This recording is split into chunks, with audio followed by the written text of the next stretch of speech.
बेळगाव हा कर्नाटक राज्याचा अविभाज्य भाग. हा ठराव एकमताने मंजूर करावा. कन्नड संघटनांचं महापौर उपमहापौरांना निवेदन. महाराष्ट्र सीमा प्रश्नावर महाजन अहवाल अंतिम असल्याचा ठराव करण्याची मागणी. इराणने आपल्याला सर्वोच्च नेता बनण्याची ऑफर दिली होती, मात्र ती नाकारली. अमेरिकन अध्यक्ष डोनाल्ड ट्रम्प यांच्या रिपब्लिकन पक्षाच्या कार्यक्रमात खळबळजनक दावा. इराणकडून भारतासह 5 देशांसाठी हॉर्मुझची सामुद्रधुनी खुली. इराणचे परराष्ट्र मंत्री अब्बास अराक्ची यांची माहिती. ज्या देशांशी मैत्रीपूर्ण संबंध आहेत त्याच देशांना आमचं सशस्त्र दल वाट करून देत असल्याचंही अराक्ची यांचं वक्तव्य. इराण युद्धाचे परिणाम कोविड महामारी इतकेच गंभीर होऊ शकतात. रशियाचे अध्यक्ष पुतीन यांचं सूचक विधान. इराण आणि अमेरिका यांच्यातील शांतता कराराच्या आशा मावळत असल्याने युद्धात पुढे काय होईल अंदाज कोणीही लावू शकत नाही, पुतीन यांचं मत.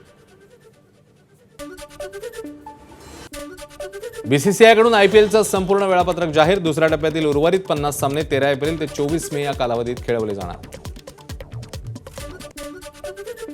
परभणीच्या मानवत तालुक्यातल्या रुडीपाटी परिसरात असलेल्या केशव जिनिंगला आग. मोठ्या प्रमाणावर कापूस जळून खाक.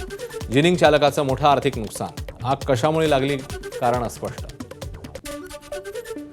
डोंबिवलीतील राजाजी पथ इथल्या परिस्पर्श सोसायटीच्या वतीने राम जन्मोत्सव सोहळा साजरा. दर्शनासाठी भाविकांची गर्दी.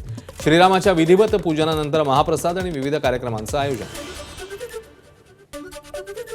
रामनवमी निमित्ताने सांगली जिल्ह्यातल्या कासेगावात रंगला हिंद केसरी बैलगाडी शर्यतीचा थरार. शर्यत पाहण्यासाठी आलेल्या महिलांमधून लकी ड्रॉ काढत 6 भाग्यवानांना मोफत हेलिकॉप्टर सफारी.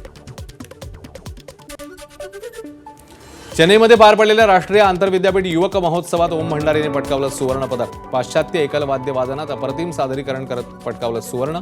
ओमच्या कामगिरीने मुंबई विद्यापीठाच्या शिरपेचात मानाचा तुरा.